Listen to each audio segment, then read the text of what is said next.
네, 안녕하십니까. 네.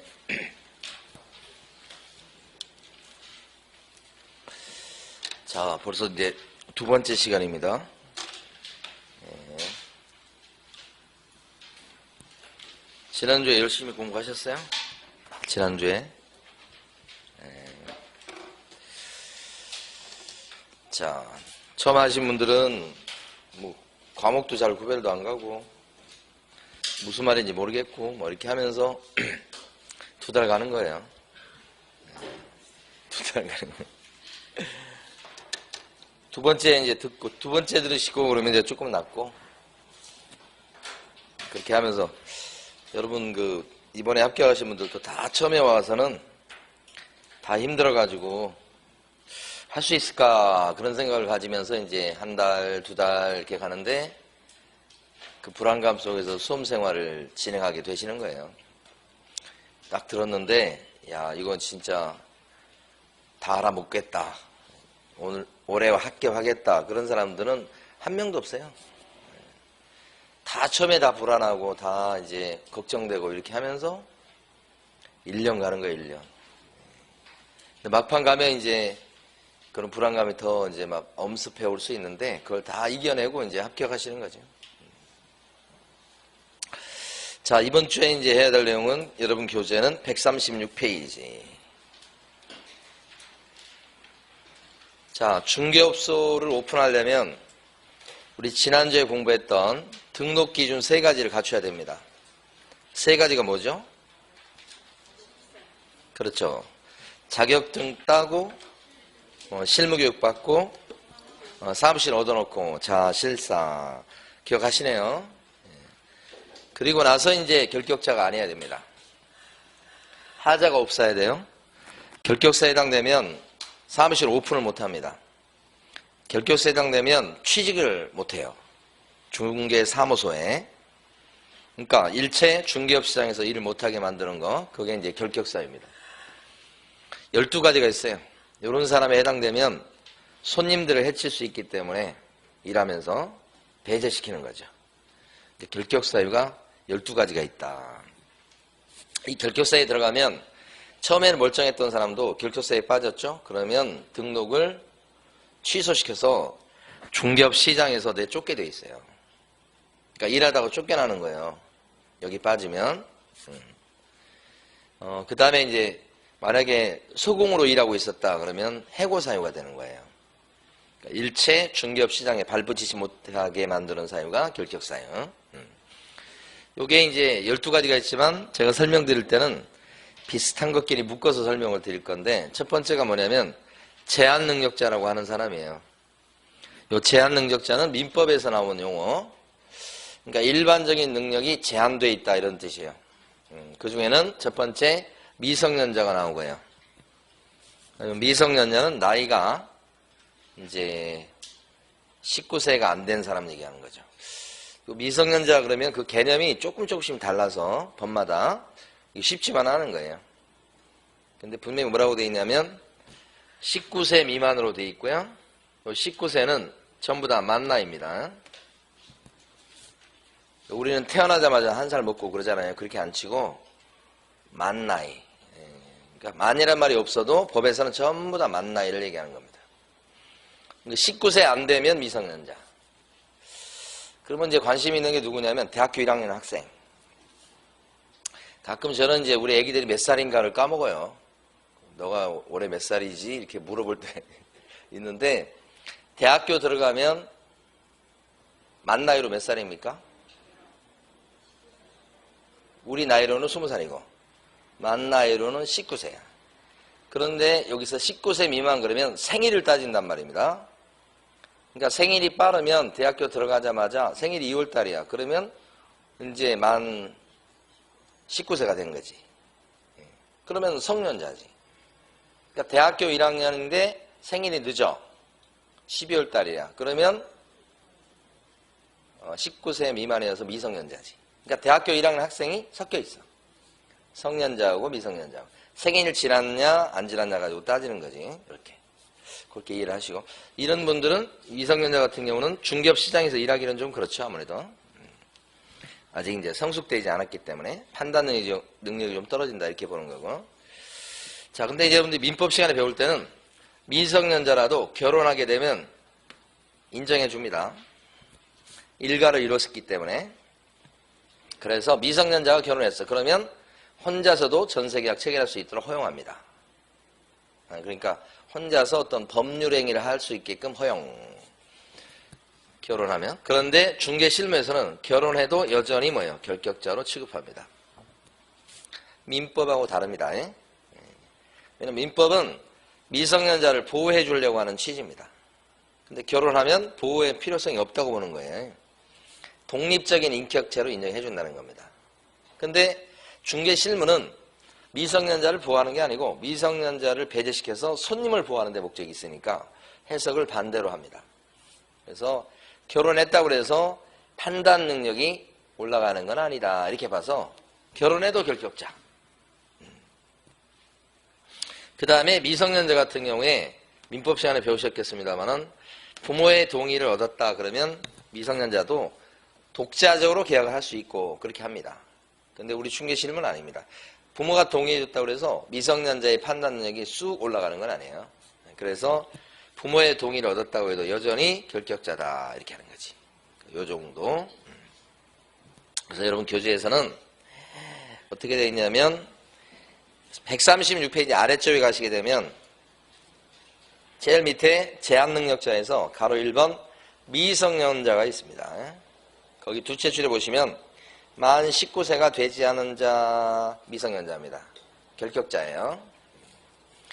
만 19세는 결격자입니까? 아닙니까? 19세. 19세 그러면 결격자가 아닙니다. 이렇게 써두시고. 19세 미만 그러면요. 결격자고요. 19세 그러면요. 결격자 아니고요. 이걸 잘 구별하셔야 돼요. 그 다음에 오른쪽 페이지 137페이지 제일 위로 가시면 동그라미 2번 두 줄 밑줄 그으시고 두 줄. 결혼해도 결격자, 부모가 오케이 해도 결격자, 두 줄 밑줄 그으셨죠? 네. 미성년자 중에서 결격자 아닌 사람이 있나요? 없나요? 19세 미만인 미성년자 중에 결격자 아닌 사람이 있어요? 없어요? 한 명도 없는 겁니다. 나이로만 따지니까 19세 미만인데 키가 180, 그 다음에 생각하는 거 보면 그냥 어른 이상이야. 소용없어. 여전히 뭐예요? 결격자. 나이로만 따집니다. 진짜 능력을 따지는 게 아니고. 그 다음에 피한정 우연인, 피성년 우연이라고 있는데 민법 시간에 용어 들어보셨죠?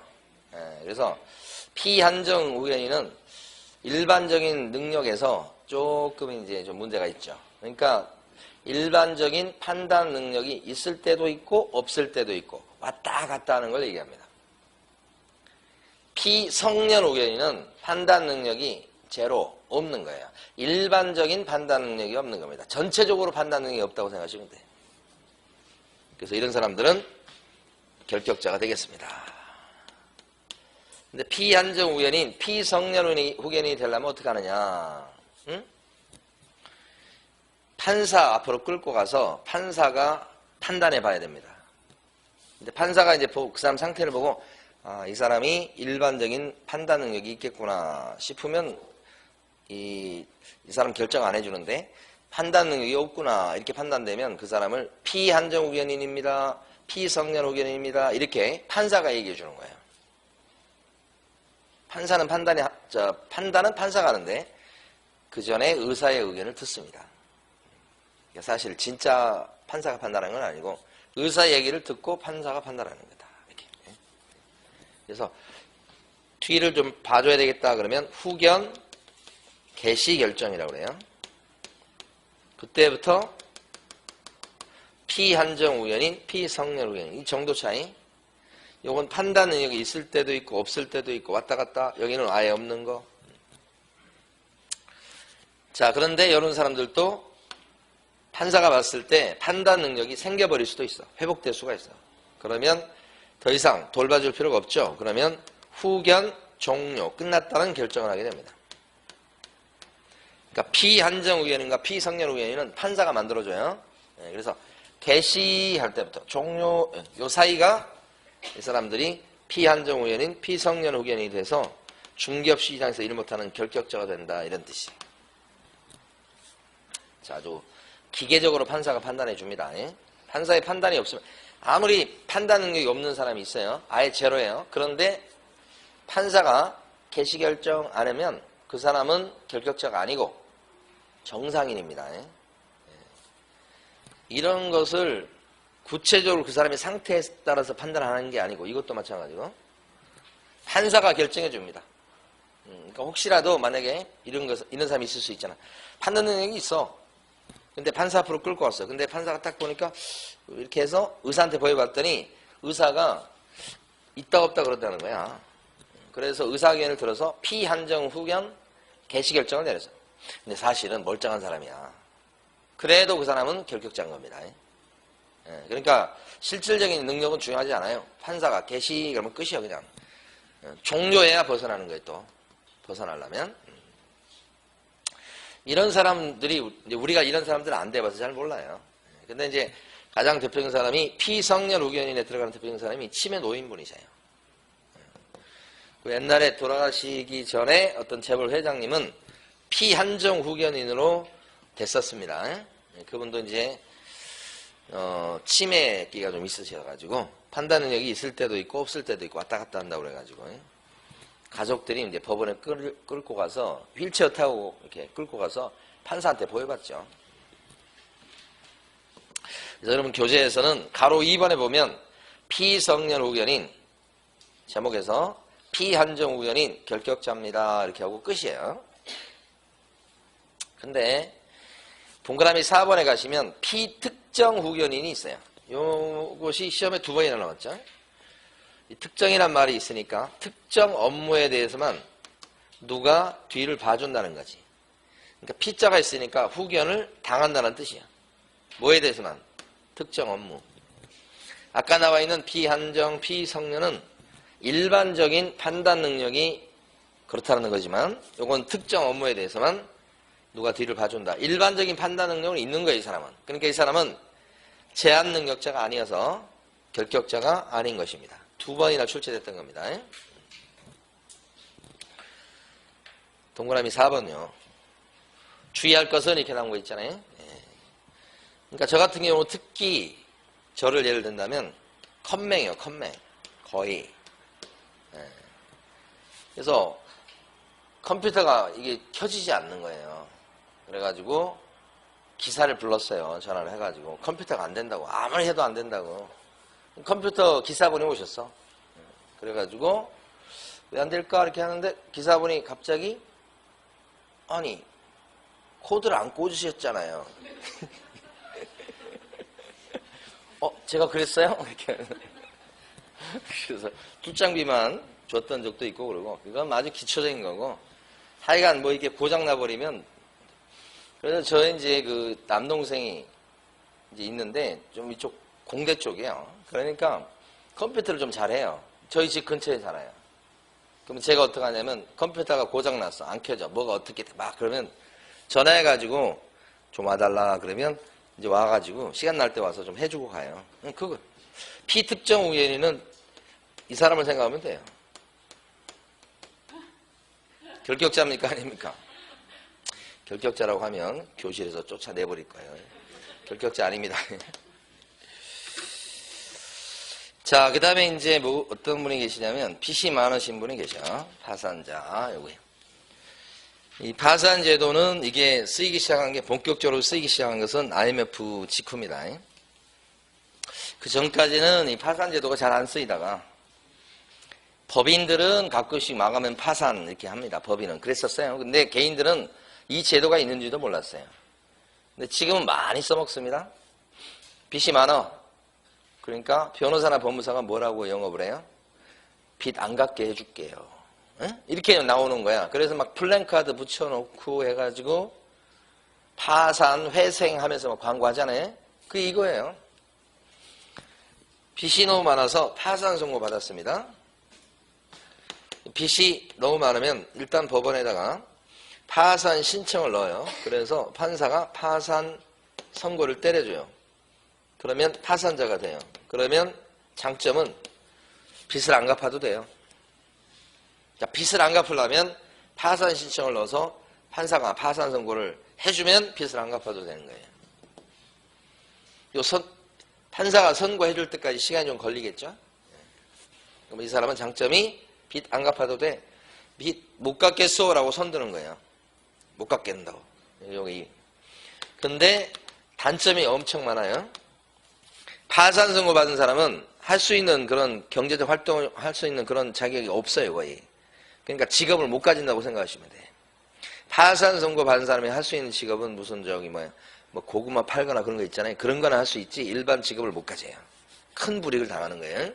그걸 감수하고서라도 못 갚겠어 하는 거예요. 파산 선고 받으면 선고 받은 날 되게 좋아해요. 빚더미에서 내려앉으니까. 빚 안 갚아도 되니까. 그런데 이 파산 선고 받았던 사람이 마이너스가 너무 많아요.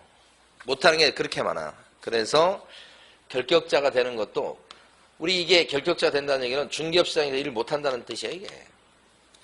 그러면 벗어나려면 어떻게 되느냐. 벗어나려면 복권이 돼야 돼. 복권은 권리를 회복한다는 거죠.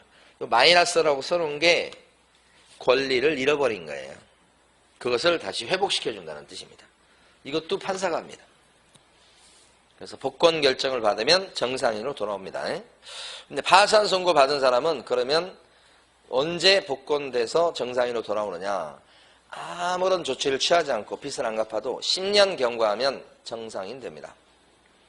그러니까 죽을 때까지 파산자 이런 건 없어요. 그래서 빚을 안 갚되 10년 동안은 불이익을 당할 수밖에 없어요. 좀 더 거기서 빨리 벗어나고 싶으면 빚을 좀 갚는다든지 이런 조치를 취하면 중간에 더 빨리 복권되는 수가 있는데 그거 빼고는 원칙적으로 한 10년 걸린다 생각하시면 돼요. 이 사람도 결격자다. 자, 그런데 이제 좀 보실 건 뭐냐면 회생이에요. 회생. 회생은 빚이 많이 있는데 안 갚는 게 아니고 빚을 갚아요. 그런데 빚을 깎아갖고 갚아요.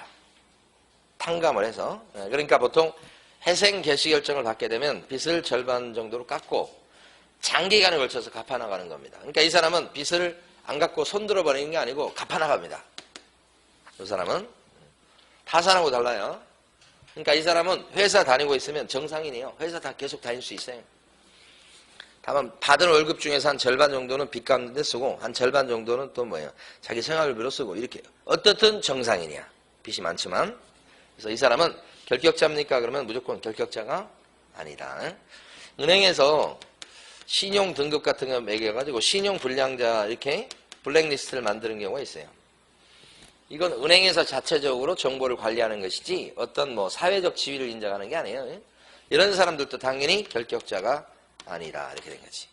그래서 다이아몬드 2번에 파산 선고를 받은 파산자는 결격자입니다. 요거 하고요.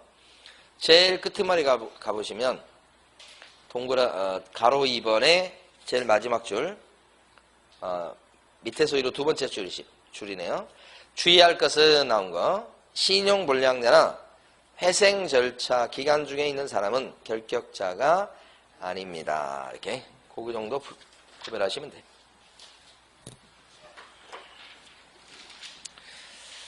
자, 그 다음에 이제 형벌을 받는 바람에 결격자가 되는 겁니다.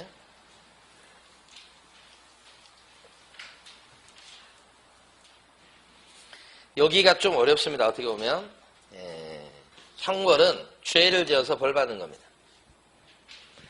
형벌 중에 제일 무서운 형벌이 뭘까요? 사형이죠, 사형. 형벌의 종류가 9가지가 있어요. 근데 제일 센 게 사형이에요, 사형. 그 다음에 징역 사는 거. 금고라고 하는 형도 있어요, 금고. 금고는 깜빵 가는 거 똑같아요. 그런데 징역은 감옥소에서 막 일을 하는 거고요. 일. 강제 노역. 근데 금고는 일을 하진 않아요.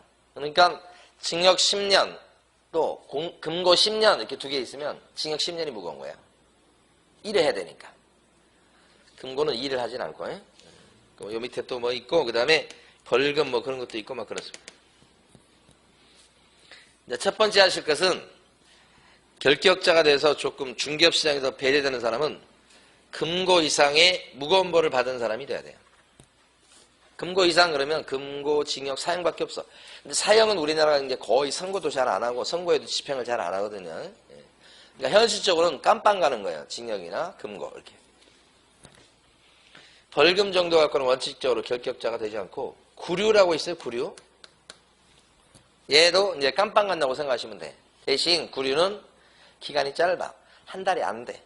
일주일 구류 살고 나왔어. 이 정도 가지고는 결격자가 안 되는 거예요.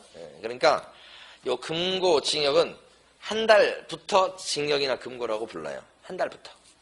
한 달이 안 되면 뭐예요? 구류. 그러니까 구류 사는 정도는 결격자가 아니고요. 금고나 징역 이 정도 받아야 돼. 또 한 가지는 이러한 형벌을 선고받아야 됩니다. 선고. 죄를 지었다고 해서 바로 죄인이 되는 게 아니고 법적인 절차를 밟아요. 죄를 지었을 때 가만히 보면 처음에 수사, 그 다음에 판사가 재판. 그래서 판사가 징역 1년 뭐 이렇게 때려야 죄인 되는 거예요. 벌금 500만 원 이렇게 때려야 죄 지은 게 확정되는 거예요. 그러니까 이 노란 선고가 중요한 거예요. 선고가 없잖아요. 그럼 아직 수사받고 있다. 검찰에서 또는 경찰에서. 아직은 죄인 아니에요. 재판받고 있습니다. 왔다 갔다 해요. 그래도 아직도 죄인 아니에요. 이런 것을 여러분들 이제 받아들이기 힘들어 하셔요. 죄를 지었다고 우리 법은 그냥 화면에서 죄수복 비슷한 걸 입고 왔다 갔다 한다고 해서 그 사람이 죄인으로 확정된 거 아니에요. 그래서 될 수 있으면 그런 장면은 우리 국민들한테 보여주지 않는 게 좋은 거예요. 왜냐면 특별한 경우 아니면 그러면 국민들이 어떻게 생각하냐면 우리 사람이라고 하는 건 선입견이라는 게 있기 때문에 저 사람 죄를 지었구나 생각을 해. 판사도 마찬가지입니다. 판사도 이 사람이 죄를 지었냐 안 지었냐를 아주 백지 상태에서 판단하게 해야 되는데 그게 잘 안 돼요. 그래서 거의 판사들도 이 사람 뭐 죄를 지었겠지 이러면서 재판하는 게 많아서 무죄로 이렇게 걸러주는 경우가 잘 없어요. 거의 죄를 지은 걸로 돼요. 특히나 저 옛날 학교 다닐 때 보면 검사가 이제 기소를 하잖아요. 그러면 공소장에다가 이놈 나쁜 놈이라고 잔뜩 적어놔. 그럼 판사는 그걸 딱 읽어보면 무슨 생각을 가져요? 이놈 나쁜 놈 죽일 놈 생각하니까 도저히 무죄가 안 나오는 거예요. 그래서 옛날 저희 학교 다닐 때는 그 검사가 기소해서 그 공소장 적을 때는 막 그 죄에 대한 거에 대해서 막 말이 못 적게 했었어요. 그래도 잘 안 지켜집니다. 왜냐면 검사들은 이 사람을 벌을 주려고 마음을 먹으면 끝끝내 벌을 줘요. 근데 그런 입장에서 보면 막 거기 판사가 읽을 때에다가 막 이놈 나쁜 놈, 나쁜 새끼 이런 나쁜 짓 하고 막 평상시에 막 욕도 많이 했어 막 쫙 적으려면 판사가 어떻게 생각해? 이 사람 죽일 놈이네 이놈 이렇게 생각하면서 재판한다고요. 사람이 선입견이 없을까요? 엄청 많아요. 판사가 제대로 그냥 객관적으로 판단할까요? 굉장히 의심스러워요. 사실은. 어쨌든 그래. 그러니까 뭐 재판받는 사람만 억울한 거예요. 어쨌든가. 여러분들은 재판 안 받아봐가지고 잘 인식 못하지. 저도 잘 몰라요. 안 받았어. 저도 안 받아봐서 잘 모르는데 주변에서 보면 재판하고 뭐 이 송사 걸린 사람들은 집안이 망하는 거예요. 그냥. 죄가 있든 없든 간에. 그런 불이익을 안 당하니까 우리는 남의 일이지. 본인이 만약에 주변에 그런 사람 그런 일 당하거나 재판 뭐 당하거나 억울한 일 당한 사람들 보면 말도 안 해요. 그건 진짜로. 그래서 참. 어쨌든 선고 두 가지가 중요합니다. 금고 이상 그 다음에 선고. 그러니까 선고는 요거 노란 거. 방망이 보이십니까 여기? 판사의 방망이요. 자 그러면 여기서 이제 처음에 이제 검사가 막 이렇게 수사해서 증거 잡아갖고 그냥 살짝 넘어가도 돼요.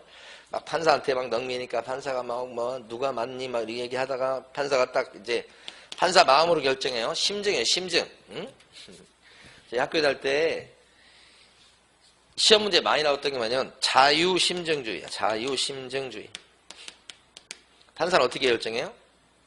지 마음대로 결정을 해요. 단 증거 갖고 증거를 기초로 해서 판사가 마음대로 결정하게 돼 있어요.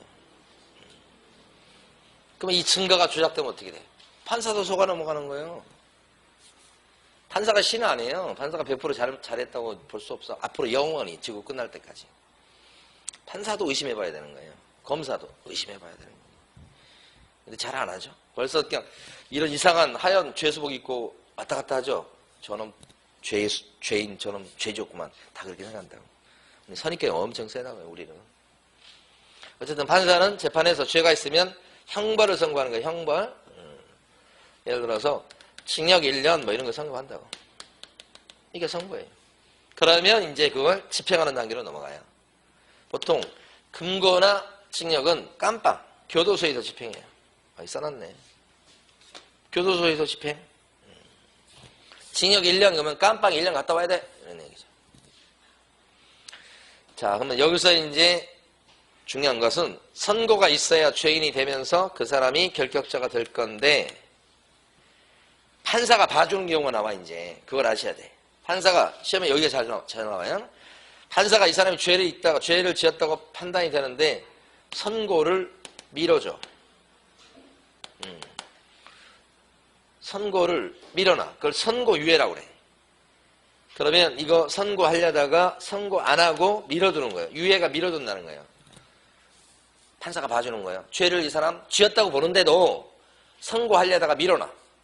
안 하고 훗날로 미뤄놔. 그리고 이 사람한테 야, 새 사람 좀 대봐. 이렇게 얘기하는 거예요. 선고유예 받으면 엄청 좋은 거예요. 이 사람은 선고가 미뤄졌기 때문에 아직은 죄인이 아니어서 선고유예 받은 사람은 죄를 지었지만 결격자는 아직은 아니에요. 그리고 유예기간은 무조건 2년인데 2년을 잘 보내면 선고 없이 끝나니까 전과가 안 남을 수도 있어요. 판사가 무죄 다음으로 봐주는 게 선고유예란 말이에요. 시험에서 선고유예 받았다 그러면 100% 결격자가 아니에요. 100%. 너무 쉬운 거예요. 그러니까. 선고유예는 판사가 봐주는 건 이렇게. 자, 근데 판사가 선고는 해놓고 집행을 미뤄두는 경우가 있어요. 그걸 집행유예라고 해요. 그러니까 예를 들어서 징역 1년에 집행유예 3년 이렇게 되면 징역 1년을 선고했다는 거예요, 이건. 그러니까 집행유예는 요건 있고 요건 있고 깜빵 보내는 것만 밀어넣는 거예요. 그럼 이 사람은 선고가 있었기 때문에 빨간 줄이 간 거예요. 선고가 있어야 빨간 줄 가는 거예요.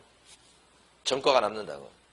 빨간 줄 갔어 이제. 근데 깜빵 가는 것만 미뤄진 거야. 이 사람이 보니까 초범이야. 뉘우치고 있어. 그래서 깜빵까지는 안 보내고 한번 새 사람 내봐라 이렇게 가는 거예요. 이게 집행유예야. 집행유예는 선고가 있었기 때문에 결격자로 삼아도 할 말이 없어. 시험에서 가장 많이 나온 게 이거예요. 집행유예. 이 사람은 깜빵 가요 안 가요? 안 가는데 죄를 지었습니까? 네. 이 사람 결격자입니까? 네. 얼마 동안이냐? 유예받은 기간 동안 결격자예요. 그러니까 이 사람은 징역 3년, 징역 1년에 집행유예 3년 그러면 3년간 결격자예요. 깜빵이는 안 가도. 요 유예기간은 판사가 그때그때 정합니다. 징역 2년에 집행유예, 줄여서 집유, 4년 이렇게 할 수 있어요. 그러면 징역 2년을 선고했죠. 빨간 줄 갔어요, 이제. 근데 깜빵 보내는 건 4년 동안 안 보내고 참아볼 테니까 새 사람 대봐라 이런 얘기지. 만약에 4년 동안 죄를 저질러버리거나 전과가 드러나거나 그러면 이제 집행유예했던 걸 취소해서 깜빵 보내버려 이제. 그러니까 이 사람은 지금 깜빵 안 가고 싶을 거 아니야. 그러면 잘 보내야지. 그 기간이 4년. 아까 선고유예는 법에 따라 무조건 2년이지만 집행유예는 판사가 정합니다. 집행유예 받은 사람은 결격자인가요? 아닌가요? 결격자. 100% 결격자. 얼마 동안? 유예기간 동안. 이 사람은 4년. 그렇죠? 그래서 밑에 보시면 가로 2번에요. 밑에가 아니고 여러분들은 139페이지 가로 2번이 있습니다. 아래쪽에 금고 이상의 형의 집행유예를 받고 이렇게 나온 거 있죠? 유예기간 중에 있는 사람 이렇게 나온 거. 제목만 밑줄 그으시면 돼요. 그러니까 집행유예 받은 사람은 유예기간 동안 결격자입니다. 이렇게. 자, 그런데 다음 페이지 넘어가 보시면 셋째 줄. 동그라미 3번의 셋째 줄을 보시면 선고유예를 받은 경우에는 결격자가 100% 아니다. 셋째 줄에. 두 개만 잘 구별하시면 돼요. 연상하실 때 선자를, 선고유할 때 선자를 착할 선자 이렇게 생각하시면 돼요. 착할 선. 착한 사람이니까 이 사람은 결격자예요? 아니에요? 아니다. 이렇게 하시고. 집행유예 받은 사람은요. 유예 기간 동안 결격자입니다. 이렇게 하시면 되고. 또 하나씩 가봐요. 자, 두 번째 경우는 이제 자, 칠판 보시고 밑줄 그어 볼 텐데 징역 7년을 선고받았습니다. 죄가 큰 거예요. 7년이면. 그럼 이 사람은 7년간 깜빵 가야 돼요. 교도소에서 수감 생활을 7년간 하는 거예요. 깜빵에 있는 7년 동안 이 사람은 일단 기본적으로 결격자입니다. 선고가 있었기 때문에. 그리고 7년을 다 살면 그게 집행 종료예요. 형기를 마친 거예요. 그러면 이 사람은 일단 결격사유에 해당되는 이 기간이 여기 끝나고 그 다음에 깜빵에서 나오잖아요. 그걸 집행 종료라고 그래. 형 집행이 끝났다는 거예요. 그러면 3년 더 결격자예요. 이 사람은 그래서 총 결격사유 기간은 10년이 되는 거예요. 이게 이제 실형을 받은 경우예요. 7년 받았죠? 예, 그러면 깜빵에서 나와서 3년 더니까 총 10년. 3년을 붙인 이유는 깜빵에 있는 동안 결격자라고 하지만 실질적으로 불이익을 받는 건 없어. 솔직히. 그치? 깜빵에서 이 사람이 부동산을 하거나 그럴 거 아니지 않습니까? 그러니까 이 사람 같은 경우에 7년 동안 결격자입니다. 그래도 깜빵에 있는 동안에는 실질적으로 불이익을 받는 게 아니야. 어차피 깜빵에 있을 거니까. 나와서 이제 실질적으로 불이익을 받는 기간이 있어야 되지. 이게 없으면 의미가 없어요. 3년 더. 3년을 붙여놓은 거예요. 그래서 이 사람의 이론적인 결격사유 기간은 총 10년이에요. 그렇게 여러분들은 시험 문제를 푸셔야 되고 실질적으로 불이익을 받는 기간은 뭐예요? 3년 이렇게 된 거죠. 근데 똑같이 징역 7년을 선고받았습니다. 그런데 7년을 다 살아야 될 건데 5년쯤 됐을 때 집으로 가라고 하는 경우가 있어요. 5년 됐을 때. 가석방이 있습니다. 가짜 석방이라는 뜻이요. 요건 진짜 석방입니다. 형기를 다 끝냈기 때문에. 요것은 형기가 남았죠, 지금. 근데 가짜로 내보내주는 거죠. 그래서 가석방. 이 가석방 되는 사람은 누구냐? 교도소에서 교도소상 말을 누구보다도 잘 들은 모범수지. 학교에 모범생이 있다면 교도소에는 모범 죄수가 있는 거예요. 그 모범 죄수가 일찍 집에 가는 거지. 그러니까 학교에서 막 조기 졸업하는 거하고 비슷하듯이 여기 보면 교도소에서 조기 석방되는 거예요. 이게 가석방. 여기 들기 위해서 엄청 노력해요. 교도소 간 사람은 목표가 딱 하나입니다. 거의 가석방이에요. 그러니까 옛날 영화나 이런 데 보면 가석방 심사를 하잖아요. 옛날에 막 죄수가 막 거의 평생 막 그렇게 막 살인죄 이런 것 때문에 깜빵에 갇혀있는 그런 영화 있잖아요. 거기 보면. 중간중간에 한 번씩 가석방 심사를 하잖아요. 근데 거기 재밌었던 것은 저는 이제는 다 정신 차렸고요. 사회 나가면 다 이렇게 하겠습니다. 그러면 어떻게? 기각. 안 받아주고. 내주든지 말든지 뭐 이렇게 하니까 나가. 그렇게 하고. 그 영화에서 그렇게 나오잖아요. 참 희한합니다. 세상이라고 하는 게. 진짜 그랬는지는 모르지만 비슷한 경우는 세상에 많은 것 같아요. 막 이걸 내가 막 자격증을 꼭 따야 되겠어. 막 이런 사람들은 오히려 시험이 잘 안 되는 경향이 있고요. 하나 따라볼까? 뭐 이런 사람들은 시험이 또 잘 되고 막 그런 것도 있고. 왜 그런지 모르겠어요. 참 희한합니다. 자, 어쨌든 가석방 되었다. 이 사람은 모범수인데 집에 좀 일찍 가죠. 응? 집에 가서 자녀 형기를 집행을 받아야 됩니다. 그러니까 집에서 자녀 형기 2년인가 남았죠. 집에 와가지고 자녀형기 2년을 지나고 또 몇 년 지나야 됩니까?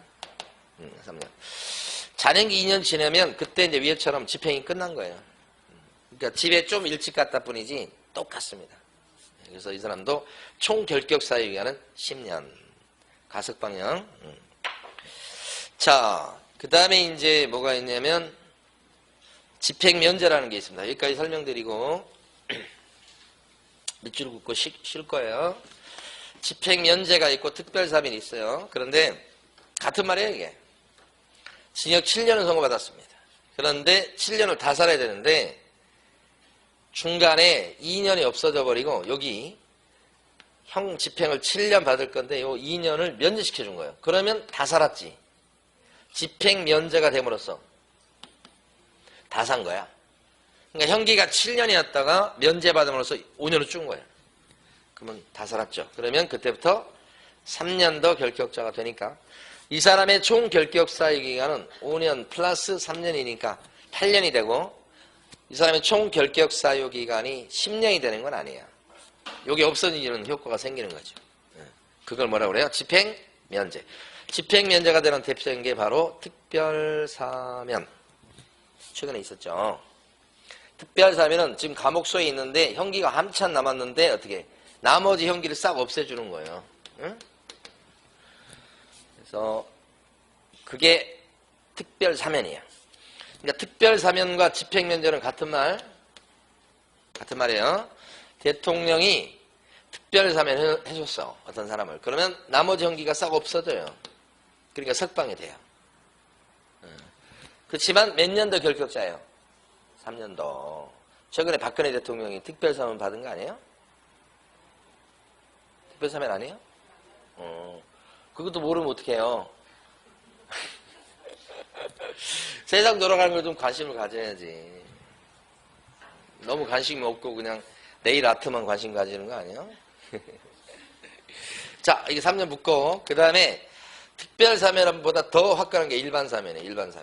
일반사면은 자, 여기 지금 7년을 선고받았습니다. 근데 5년쯤 됐을 때 일반사면이다 그러면 국회에서 해준다고 생각하시면 돼요. 특별사면은 대통령이 마음대로 하는 거고, 차이는 일반사면은 국회에 가다 보니까 아예 일반사면 받았다 그러면 이 순간에 죄를 짓지 않았던 사람으로 완전히 탈색이 되는 거예요. 일반사면이 훨씬 센 거지. 특별사면은 죄인이야. 죄를 지은 건 이걸 없애주는 건 죄를 지은 걸 없애주는 건 아니고 이걸 없애줄 뿐인 거예요. 나머지 형기는. 근데 일반사면은 아예 죄를 지은 전과 기록을 없애준다고 생각하시면 돼요. 그러니까 이때 죄인이 아니게 됐으니까 교도소장관 붙들고 있으면 안 돼. 석방. 3년 더 붙어야 안 붙어요? 안 붙지. 왜요? 죄인이 아니게 되었으니까 3년 안 붙이는 거지 이제. 그래서 3년이 안 붙는 거예요. 오케이. 그래서 자, 우리 교재에서 한번 밑줄 그어봐요.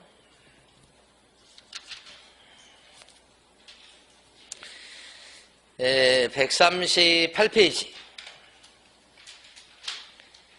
가로 1번 금고 이상의 실형을 선고받고 집행이 종료되거나 집행이 종료 깜빡이 다 산 걸 얘기합니다. 그때부터 3년 더 결격자가 된 것입니다. 그 다음에 둘째 줄 집행이 면제된 날부터 집행 면제 이렇게 나오면 그때부터 뭐예요? 3년간 결격자죠. 또 그러니까 집행 면제가 되는 대표적인 게 뭐예요? 집행 면제가 되는 대표적인 게 특별사면 적어놓으셔야 돼. 둘째 줄에 집행이 면제된 날부터 밑에다가 특별사면 이렇게. 시험에 집행면제라고 나올 때가 있고 특별사면이라고 나올 때가 있고 두 가지예요. 가로 1번 그 제목 두 줄만 필요하고요.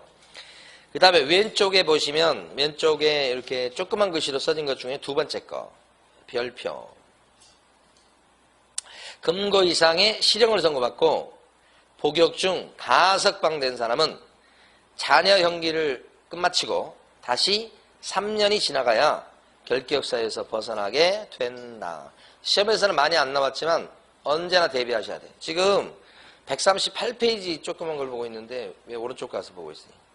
138페이지 왼쪽에 조그만 글씨 써져 있는 거 별표 치시고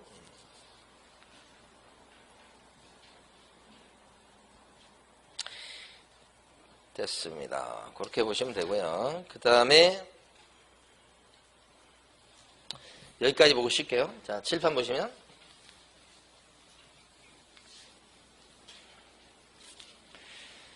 형벌을 받았는데 중개사법 위반으로 중개사법은 제가 가르치는 과목이에요. 300만 원 이상의 벌금을 물었다. 그죠? 중개사법 위반으로 300만 원 이상 벌금. 그러면 벌금도 형벌이에요. 원래 벌금이라는 형벌은 결격자가 되지는 않는 거예요, 원래는. 그런데 예외로 300 이상이고 중개사법에 걸려들어서 벌금 물었을 때는 예외적으로 3년간 결격자예요. 벌금 선고받는 때부터. 벌금은 상대적으로 가벼운 벌인데 그래요. 액수 따져봐요. 300만 원 이상. 그리고 중개사법 위반이 돼야 돼. 그래서 중3벌 이렇게. 요새 이제 우리 그 둘째 놈하고 우리 저희 안사람하고 맨날 싸워요. 엄마가 뭔 상관인데 뭐 맨날 들인 소리가 그거예요. 사춘기가 온 것 같아 이놈이. 중1인데 엄마하고 그냥 맨날 싸우는데 그거 뜯어 말리기 힘들어 죽겠어요. 제 방에 있다 가만히 있으면 막 큰 소리 나는데 가보면 둘이 싸우고 있는 거예요. 그래서 이제 중학교 2학년 올라가는데 벌써 그놈이 말을 그렇게 안 들어요. 엄마한테 그렇게 대들고. 자, 중3벌. 큰 놈은 그런 경우 없었거든요, 아직까지는. 그런데 이 작은 놈은 좀 틀리네, 또.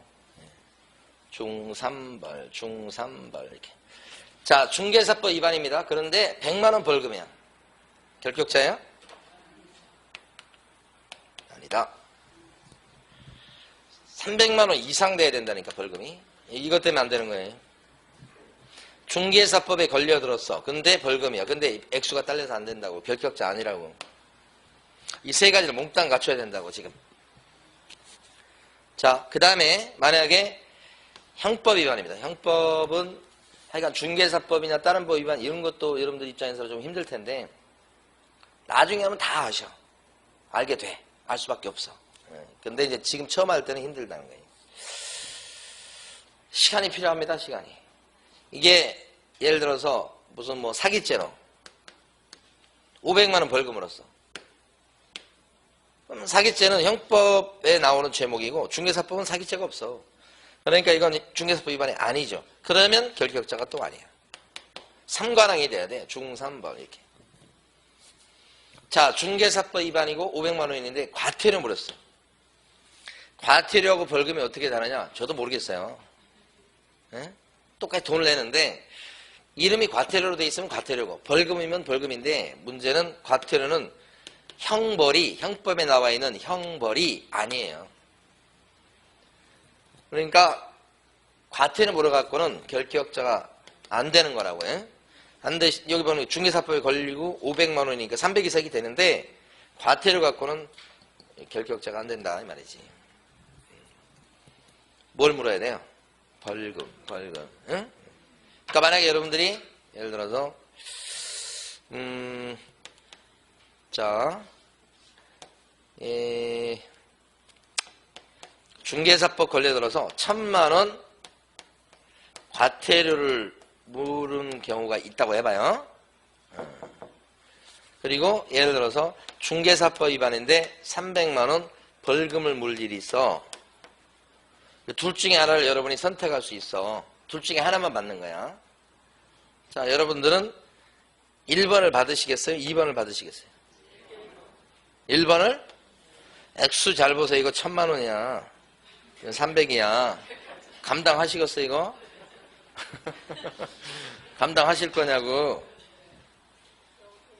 이거 고민되지 않을까? 이러면 3년 동안이나 결격자가 돼서 중개업 시장을 떠나 있어야 된다고. 근데 이 사람은 돈을 많이 내지만 어떻게 해요? 결격자가 무조건 아니지. 우리 이거하고 똑같진 않지만 우리 교통법규 위반했을 때 조금 더 내면 뭐 벌점은 안 쌓이고 뭐 그런 거 있었잖아요. 그런 거. 그건 별로 고민 안 하지.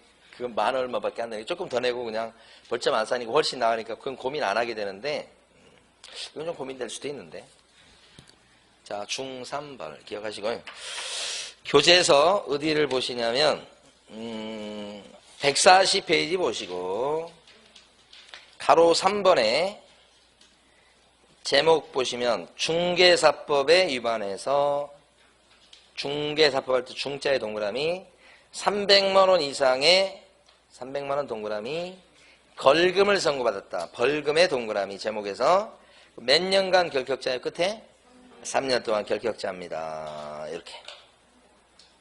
그래서 동그라미 1번의 둘째 줄 밑줄 긋습니다. 형법이나 변호사법이나 도로교통법 등 다른 법을 위반해서 벌금을 선고받았을 때는 아무리 액수가 커도 결격자입니까? 아닙니까? 결격자가 아니더라. 예, 여기까지 밑줄. 자, 쉬겠습니다.